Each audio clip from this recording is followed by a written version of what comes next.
Solar United Neighbors, a national nonprofit that helps people to go solar, join together, and fight for their energy rights.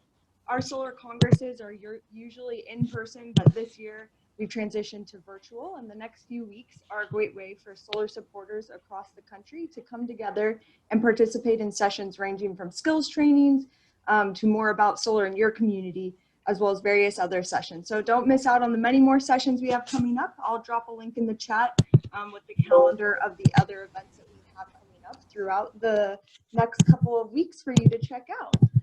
And we will get this session started.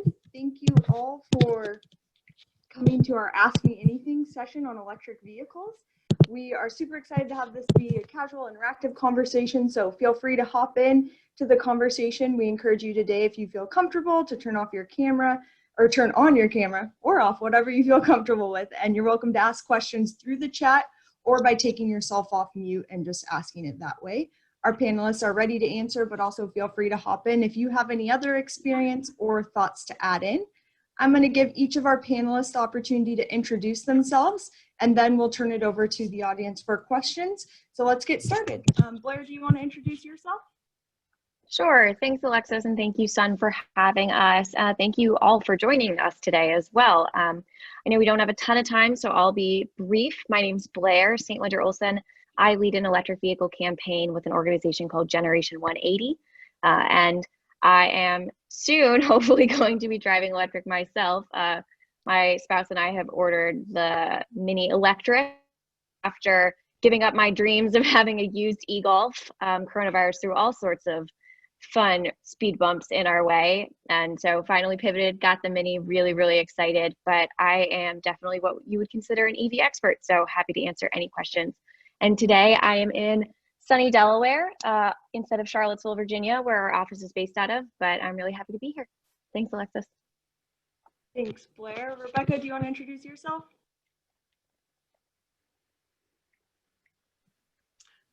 Hi, I'm Rebecca Limpalair. I live in Greer, South Carolina, near Greenville, South Carolina.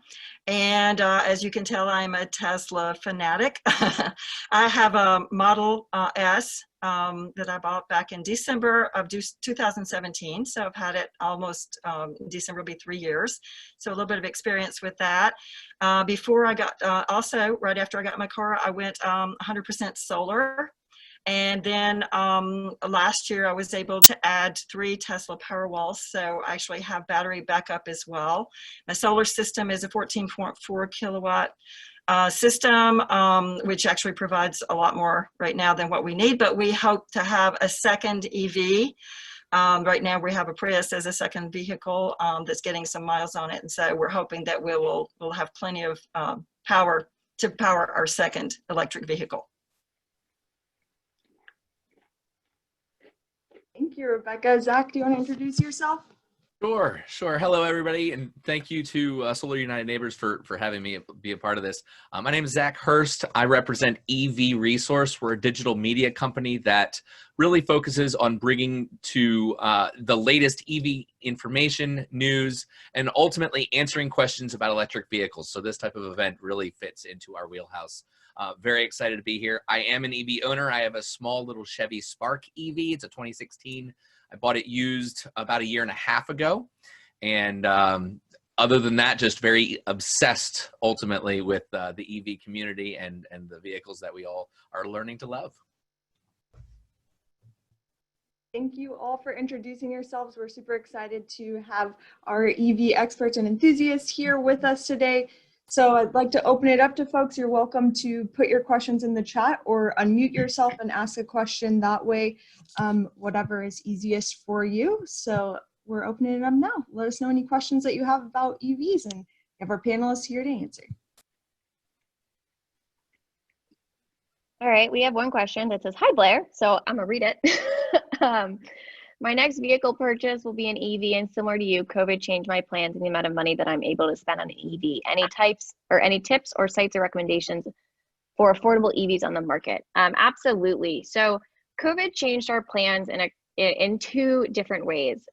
What you stopped seeing in the used market was in 2020 vehicles coming off of their leases because folks understand, well, one, dealerships were shut down, but two, folks were given an option to just extend their leases generally for an extra year or 6 months so that they didn't have to worry about shopping for a car in that moment. And so my plan had been to get a 2017 used e-Golf, and I live in Virginia and there aren't any on the East Coast right now. So it was really important to my spouse and I, we're both environmental scientists. So driving electric and having solar, composting being as efficient as possible, you know, it's very, very important to us as ecologists. And so we decided, given that the Mini had just about the same range as what the 2017 e-Golf had, and it still has the full tax credit, that we would order that. And so that's actually already been ordered and will take delivery in December. That's about how long, which I'm sure Rebecca may have had a similar experience with her Tesla, that sometimes there is a waiting period for those new vehicles. But that way we'll only have to wait a couple months to take advantage of the full tax credit, thankfully. But for used vehicles, there's actually a really robust market. CarMax actually has, so for instance, just in Charlottesville, Virginia, we have 10 different used EVs on the CarMax lot right now. But there is, in addition to Carvana, which I have coworkers who have gotten their cars off of Carvana, it's been very, very simple and easy. But there's also a site called Current Automotive, and it's kind of like a pun on like electricity current, and they only sell, it is the Carvana for EVs. And they're based out of Chicago, Illinois, but they will ship your car anywhere. And I've chatted with them before, and they're really great folks and really knowledgeable and really passionate about creating more access through the used EV market. So keep looking. The internet is your friend would be my recommendation. Let's see. I've got a question, I guess. Have any of you guys experienced owning EVs in more of a winter northern climate, and how they do in snow, holding charge, you know, how they deal with traction, all that fun stuff? That's all you, Rebecca, I think. Well, haven't really had much snow in South Carolina. Oh, right, duh. But have experienced driving in temperatures, you know, maybe low 20s, that kind of thing. Haven't really, of course, the cars do use more, they consume a lot more energy when you're using them. I haven't had more phantom drain during the winter time, really, even though the battery does constantly keep itself warm and it's very smart the way it uses the energy. But you do have to kind of keep that in mind. But of course, I'm not familiar with all EVs, but my sons also have their Model 3s, so we're all in the Tesla domain. But we know that our vehicles really help us with that when we're on a trip, when we're on a road trip. We make sure we know how much we, based on your driving, it adapts constantly to let you know if you are driving faster. Of course, you're going to use it up faster. If you're using a lot more heat, you're going to, depending on how you do that, you're going to have to maybe adjust your driving, but your car lets you know how many miles you have left on it. If you had a round trip, how much you would have left. It also keeps in mind that lets you know if you need to head toward a charger quickly, and tells you can slow down a little bit, and that kind of thing. So we do have a lot of assistance in the car that keeps us aware of your usage. And I found that using this type of vehicle that gives us all this information, that has all the graphs and stuff constantly letting you know, helps you to be more conservative and maybe not step on that gas pedal quite as much, unless you just really have don't have far to go. I've also heard that using the seat warmers, and I can't confirm this because it's observational, but that the seat warmers use up a lot less battery than the heat. And I don't know about everyone else, but like I just want to sit on my seat warmers at all times. I don't use the heat of the car all that often. I just crank the seat warmers, and that apparently uses significantly less battery than actually, using the AC or heat of the vehicle. That's really true. And also a feature that is in the Tesla vehicles is that you can actually set it for what time you want to leave in the morning. and the car, and you can set it to be a certain temperature. And so it's charged up right before you go on your trip. It's charged up and ready to go and has pulled from your solar batteries or whatever it is you need to, rather than consuming. So that when you get in the car, it's all toasty warm. You use your seat heaters, and I agree that that is true, that it uses a lot less energy, much more efficiently used. I'll build on what Blair and Rebecca both said. Most EVs in the United States use a resistance heater for the heating of the cabin. They're slowly beginning to learn that that's not the most efficient way to do that. So some of the, all of the Model Ys that Tesla makes, and they're starting to transition the Model 3 as well to use a heat pump. Heat pumps are a lot more efficient. They kind of pull a heat off of the battery pack and the motors to be able to use that. It's very similar to the way an internal combustion engine actually heats the cabin.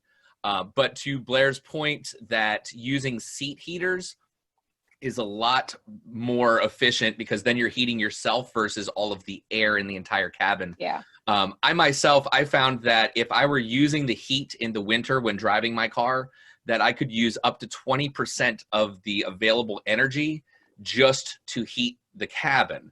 Now on short trips, that didn't matter. I did it, and I knew I was going to be using the energy in that way, and I wanted to be comfortable in that way. But when I needed more range, then I would not use the heat. And I actually went out and bought a heated blanket that I could plug into the cigarette lighter, a 12-volt heated blanket, just to cover my legs. And then I was perfectly comfortable without using the heat at all. Actually, and it is something to keep in mind, in the wintertime, using the heat definitely can affect energy usage in a big way.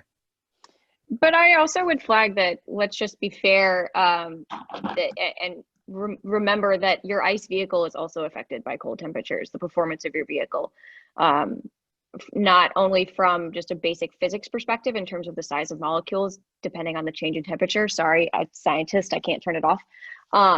But performance of vehicles are really affected too. And I have had a car, I lived in Kansas for a couple of years, and I had my Volvo not start because it was too cold.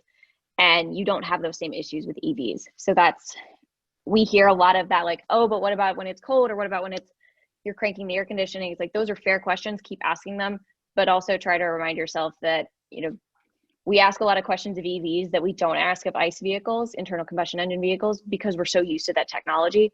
But there are still, there's still those impacts on your car right now that you just don't even realize that you've already learned how to deal with. And driving electric is very similar. You just adapt really easily.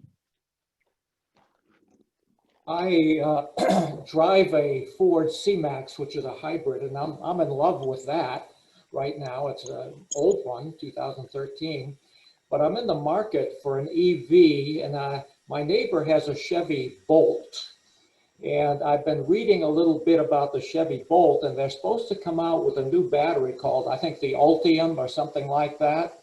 And I would like to be able to get 400 miles on a full charge. Do you think that'll be possible with a new Chevy Bolt coming out in a year or so? I was gonna say, Zach's an expert on this one. Generally, 400 miles, probably not.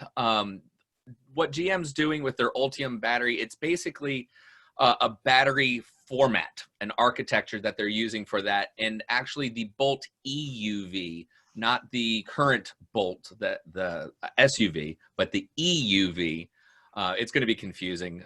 Chevy has never done a good job with their marketing in terms of making it simple to understand which vehicle is which. But the EUV is what's going to be using the Ultium batteries. And they are still not targeting a range of kind of that 400 mile EPA range. But I think to kind of pivot a little bit, 300 miles tends to be like the minimum of what people expect when they're looking at an EV. As an owner of an EV that has a range of 80 miles, I can tell you that having a large range, ultimately what you end up doing is carrying around a large, heavy battery pack that is really expensive that you don't use all that often. So, Bill, what I would encourage you to look at is how you use vehicles for transportation, and then find something that'll fit what you typically will do on your daily basis, not necessarily focusing on that large range, because you may not need it. You know, if you do end up going on a longer road trip every now and then, you might find that you can buy an EV to take care of your normal daily trips, but then rent a car or rent an EV to take care of those longer trips when you do end up doing that. Yeah, Thank I you. would just add to that. So at Gen 180, we do have data that shows that the average amount that across the United States, the average commute is 30 miles. I think it was 29 this year given coronavirus, but maybe it's 0 now. But really and this is definitely an experiment that we encourage fleet managers to do as well, to really think about how often you are driving your vehicle, and that the range that we're so accustomed to seeing with a gas vehicle, because we have to put gas in the tank like every 2 weeks, versus being able to top off at night, really changes the dynamic. But renting is really a great option if you know, once a year or something like that, go on a longer trip. Right. Okay. If anybody else has a question, feel free to hop in. But I think the three of us are also reading the chat at the moment to see which would be a next good one to. I was going to respond in text form, but if we've got a quick break on the audio, then I'll just do it like this.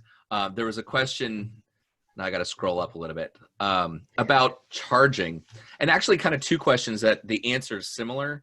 What is necessary to power an EV from solar panels? And then the question just below that was, where do you primarily charge your EV, either on fast chargers or level 2 or level 1? And that also goes back, the answer to that is related to what your daily usage is. If you find that you're driving 30, 40, 50 miles a day, you could probably get away with plugging into just a regular wall outlet, which is level 1. It will charge slowly, very, very slowly overnight. But if you're not going to be using the vehicle overnight anyway, if you're sleeping like most people, then when you wake up in the morning, you're going to have recouped the range that you used on the previous day. I am an example of that. I didn't bother to go out and buy a level 2 or 240 volt charger when I got my car. I've just got it plugged into a regular wall outlet, and it takes longer. It absolutely does, but I've never run into a situation where I wanted it to charge faster.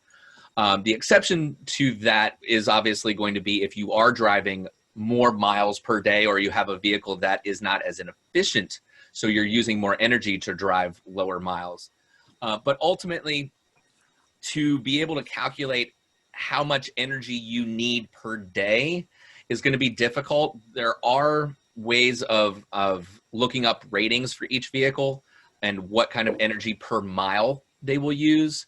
But when calculating from that figure to how much energy is coming out of the house or off of solar panels or a battery backup like Rebecca has, you have to factor in some energy losses when you're transferring that energy. So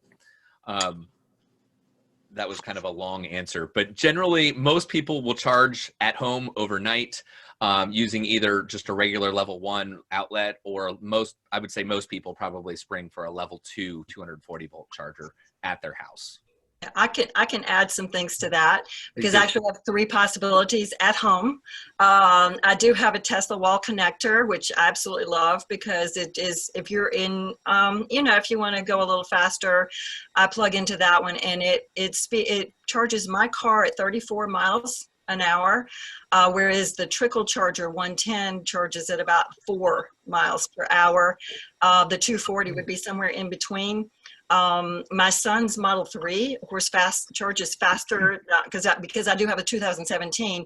It doesn't have the 2170 batteries, cell batteries, so his charge is about 44 miles an hour on the Tesla wall connector, and about 6 miles per hour on the trickle charger. And I agree that trickle charger, oftentimes I do just plug mine in. When you get home, you just plug it in. I can, if I'm not in a hurry, I have all night long, I just put it in the 110, which actually keeps it from completely draining my batteries really fast if I want to make that spread that over a longer a longer time. So there are just so many different ways, but the cars are really smart, and they just pull what they need to when they need to. And it's on the solar, I noticed that when I'm charging on the Tesla wall connector, it's using 34 amps, and it's pulling about 11 kilowatts at 11.1 kilowatts.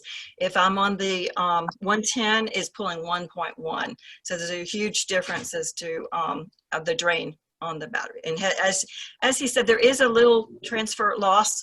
I think on the Tesla wall connector, Tesla battery backups, there's like a 10%. It's 90% round trip, if that makes sense. So I would definitely recommend, you absolutely can trickle charge. I have colleagues who do, which would be just literally plugging into any old outlet. My home is from the 1950s, and so it has no exterior outlets. So we're in the process of dealing with that. Right now, if we wanted to charge, or if we wanted to use the table saw in our backyard, and this is what we legitimately do, we run a extension cord through my kitchen, porch door, and through the backyard. I'd love not to have that be a permanent solution. So instead, what we're doing is having electricity run to our driveway. My spouse and I are one of the 50% of Americans who don't park within 20 feet of our house. Our driveway is behind our house because our house is on a corner. So there is a little bit more upfront work for us to personally do. But I would really, really recommend folks look at installing a level 2 charger, and look at your utility and see if they have smart charging programs. Because I don't know if anybody else has started to know this, but when I plug in my iPhone at night, it tells me that it's going to be fully charged by 5 a.m. the next day. And the reason it does that is so that the thing we're supposed to all do, which I'm sure none of us do because I know I don't, is drain our batteries down or not leave our electronics just plugged in constantly. And if you have a level 2 charger, in particular one that's what colloquially is called a smart charger, it keeps that from happening. And it allows smart charging. It maintains your battery life better. And as we start seeing more of vehicle to grid access, so vehicle to grid technology being that your EV can both be charged and drained as an energy use when necessary, having those smart chargers is going to really affect the adoption rate of V2G and really amplify a smarter grid across our country. Would that be the same for just having a 220 line? I have a 220 line that I plug my car into. Not quite, only because it's the same amount of electricity, it's the same rate that your charger would be getting, but what the actual charging box, for lack of a better word, does, and this is the same thing like the port on your cell phone or your computer battery does, is it manages the amount of electricity that is going to your device. So instead of it just automatically charging to full and then sitting there charging an already fully charged device, it knows, okay, my phone knows that I wake up at 5 a.m. every day. And so it says it's going to be fully charged by 4:30. I wake up way too early. Don't do what I do. And so it charges more slowly in a way that doesn't degrade the battery of the phone, doesn't overheat it as well. So that's the difference there when you actually get the level 2 charger unit versus just trying to use a 240 volt plug and plug into that outlet. Okay, so Blair, kind of in your situation, trying to figure out, I just got one of those level 2 chargers, came in the mail yesterday, trying to figure out where to have the electrician install it. Because we have a garage, but for 2 cars, but we normally end up parking out on our driveway. And so trying to figure out the best way, because the cord won't reach both in the garage and outside. So I'm trying to figure out, is it better to try to focus it on trying to be outside where we're normally park anyways, or in the garage? But I guess that anybody's experience, is it better to have those hardwired in, or just have the electrician run a 240 outlet to the garage, and that way you can plug it in and move it, or if you ever move, kind of thing? Or if that's just a personal preference that people have. I don't know if there's a functional argument one way or the other. Zach's group, EV Resource, that is a great question, but I also think that is a question that an electrician should answer. And one of the awesome things that Zach's group, EV Resource, does is it really creates the most robust source of resources for EV owners. In particular, knowing shops and electricians that can answer those questions who are experienced. So like I can prattle off what I think is the right choice, but I think finding an electrician in your area who has installed an EV charger before is your best bet. And depending on where you're located, Zach could definitely help you out with that. It won't hurt. It won't hurt to plug into 220, will it? No. The regular 220 line. No. You just, I mean, talking with an electrician, like Blair said, is definitely important. But the big thing when evaluating that is determining the amount of amperage that you're going to be pulling through a circuit, and then verifying that the circuit can handle it, but also that your main breaker has the capacity to be able to add that to it, so that you're not pulling more than half of the amps of your main breaker through just for your car, and then you know, when you go to turn a light on in the bedroom, it blows the main breaker. So I'm fine with all that. Yeah, that's okay. You know, so having an electrician definitely is important to look at that.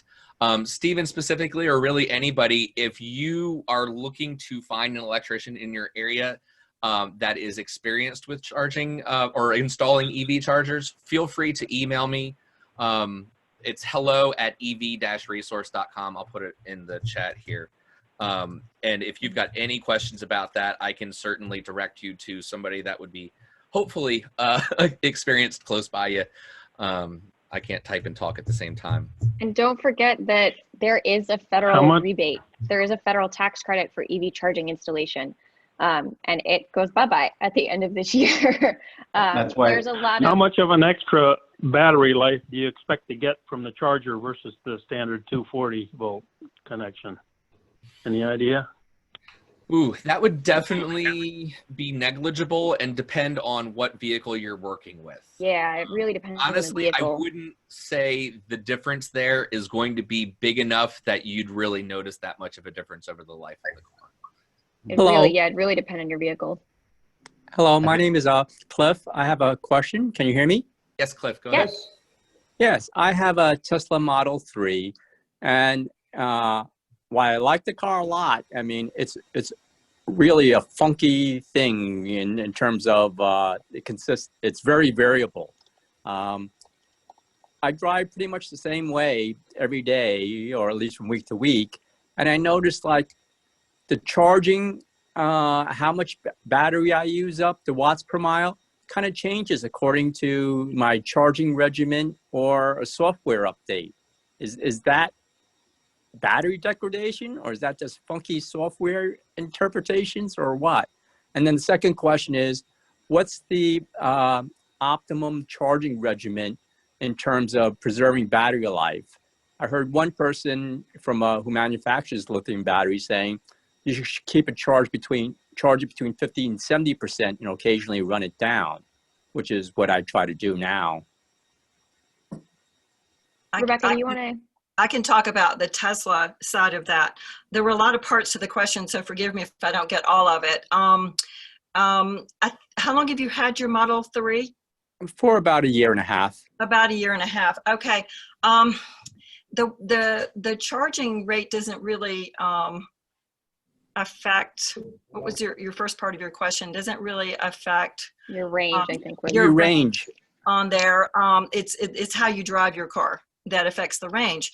I would say that Elon has always said that you can easily charge your car up to 90% overnight. We usually charge between 40, keep the level between 40 and 80% for the preservation of the battery life. And of course, then you can easily go up to 100% if you're going on a long trip. It's not something you don't want to charge your car up to 100% and let it sit there. If you're going to charge it to up to 100%, get on the road. You'll have its time so that it finishes, and then you get on the road. Because that, if you leave it sitting between 90 and 100%, that's when you're going to have more. Yeah. No, I never charge. I only charge it that maybe once a month to go up to 90 to 100%, simply to exercise the battery. So I try to go up to about 90 or 100 and then run it down to somewhere between 10 to 20% about once a month. And then usually every day I go between about, say 40 to 60% or 50 to 70%, and that's the regimen I was using. Yeah, sometimes it works really well. I mean, I get 170 watts per mile, for example. And other times doing the same regimen next week, it will, after something changes, it'll be like 210.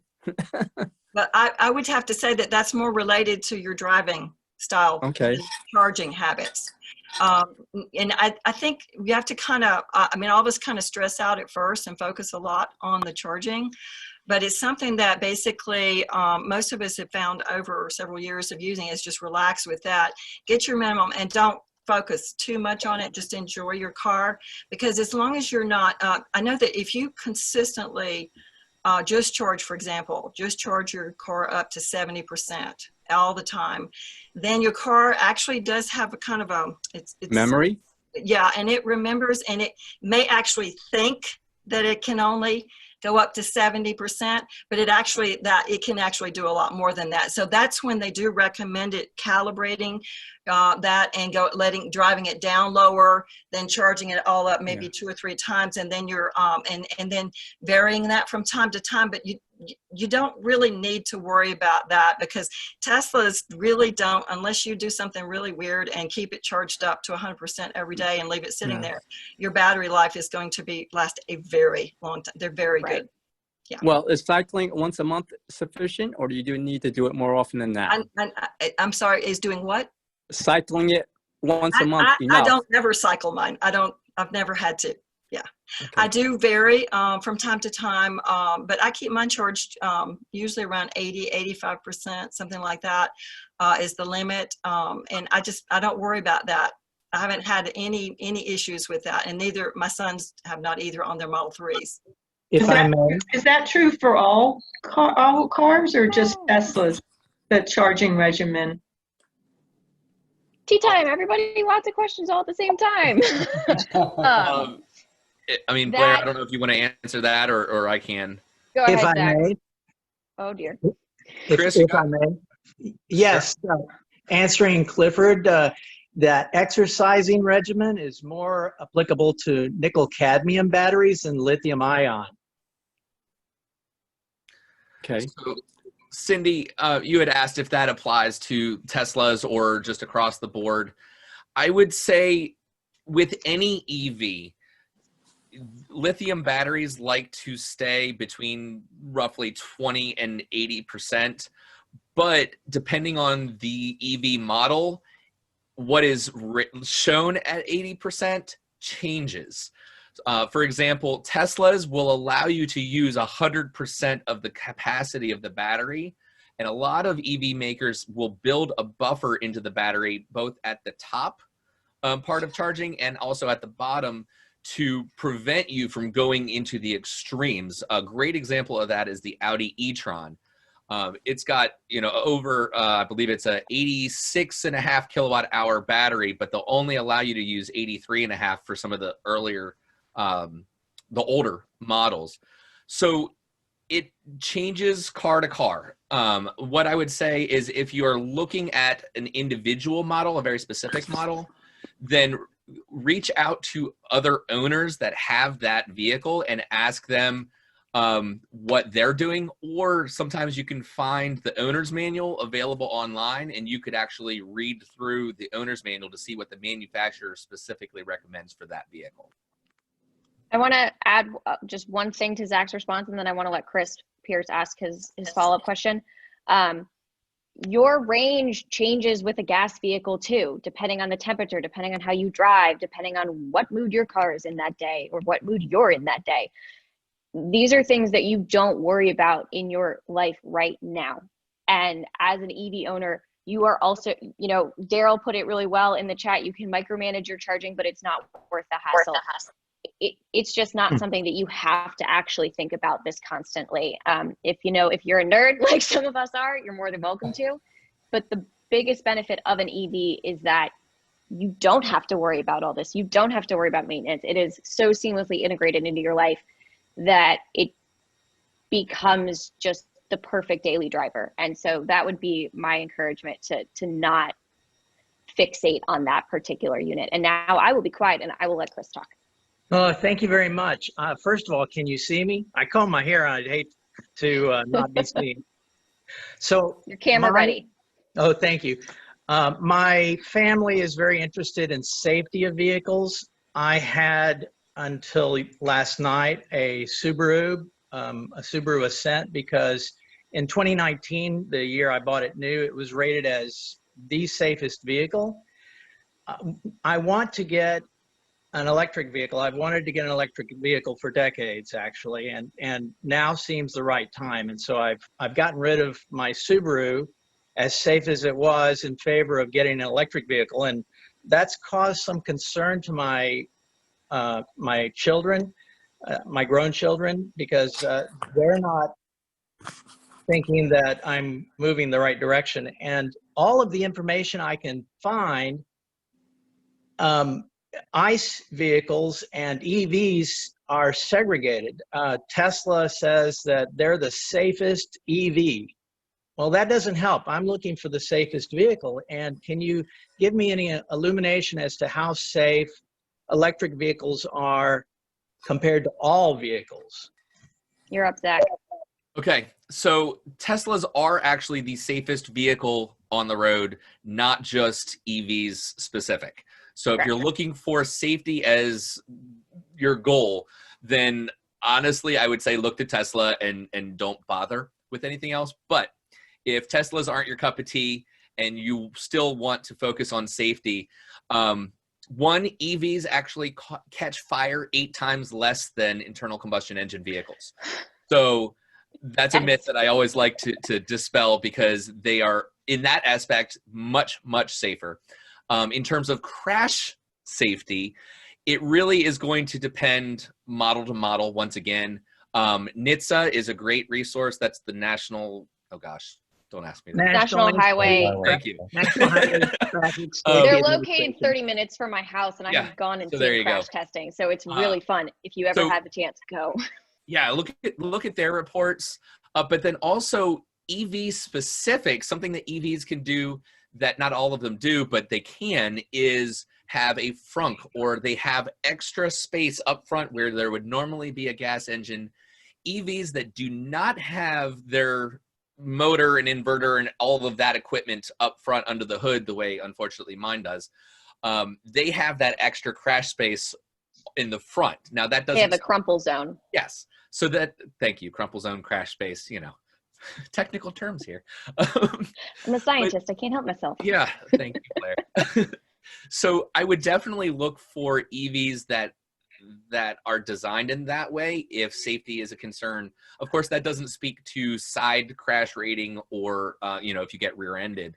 But most accidents are, you know, people running into the back of somebody else. So there's that. But then also a lot of EVs, Tesla kind of leading the way on this, have a lot of active assist features and passive assist features that will include emergency braking, or in some cases actually take over the steering to swerve out of the way of an accident. So that is definitely something that helps a lot with preventing accidents, not just allowing you to survive them. Yeah, Okay. I'd like to add to what he just said about the Teslas, because I have personal experience with avoiding an accident. Even if your car is not on autopilot, it does that. And one day I was driving up to Charlotte, no autopilot on. I saw a motorcycle coming really close. I could see it coming, and all of a sudden my car just went beep beep and just swerved lightly to the left, all by itself. And I went back and looked, because we have the Tesla camera. I went back and looked to see what the heck went on, and that guy was in my lane staring at my car. And my car just was like, heck no, and then just gently moved back. It just took control. That's amazing. So yes, one of my daughters is working in insurance, and so her concern was that we are on track to get a Tesla Model Y, and her concern was it's not as safe as the Subaru I had. In fact, the insurance company that she works for didn't give it as high a rating, and I was stunned because it didn't match with everything I was hearing. So I'm glad to hear this. Yeah, There's and a reason why that insurance company didn't give it a higher rating, and it has nothing to do with the safety of that vehicle. It has everything to do with the fact that insurance companies are having a panic attack about how to handle autonomous vehicle options, because the lawyers of the universe have not yet figured out who's responsible if that car crashes and you're asleep at the wheel and the car is driving. Are you responsible? Is Tesla responsible? That is a legal brouhaha that is going to have to go down before autonomous vehicles really take off.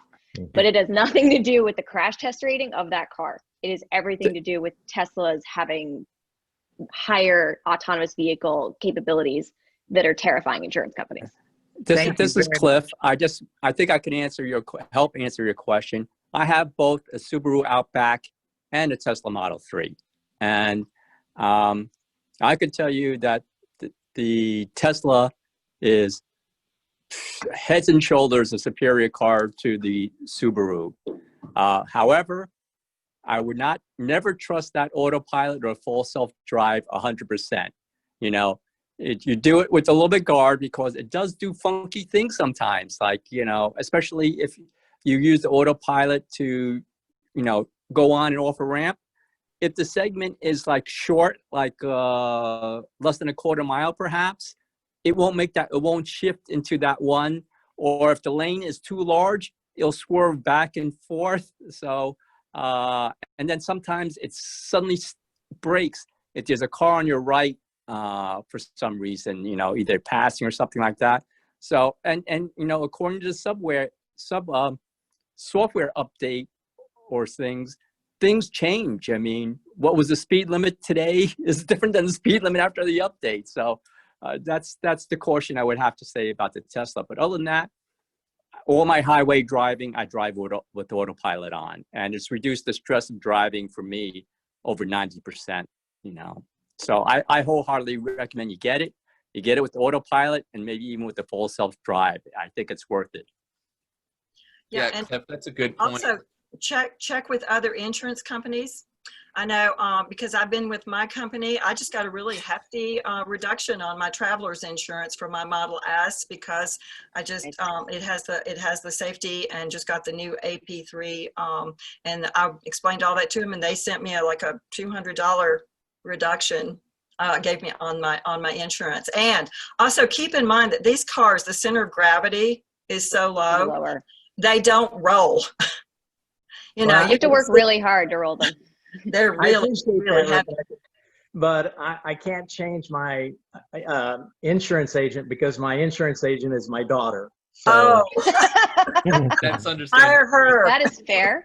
As a former insurance agent, selling auto insurance for a bunch of different companies, what I would tell you, Chris, or really everybody, is that not every insurance company is going to approach EVs the same way, because there isn't as much information, especially newer models. There just isn't enough crash data to analyze to allow them to really figure it out quite yet. And ultimately, insurance companies just really focus on one thing: bringing in more revenue than they have to spend on claims. So to Robert's point, the comment in the chat there, that some EVs, specifically Teslas, because of all of the expensive hardware, a smaller accident can end up costing a lot more to the insurance company because of what's required to be replaced. Where if you had, you know, a comparable car that wasn't as smart or not as technologically advanced, it wouldn't cost as much.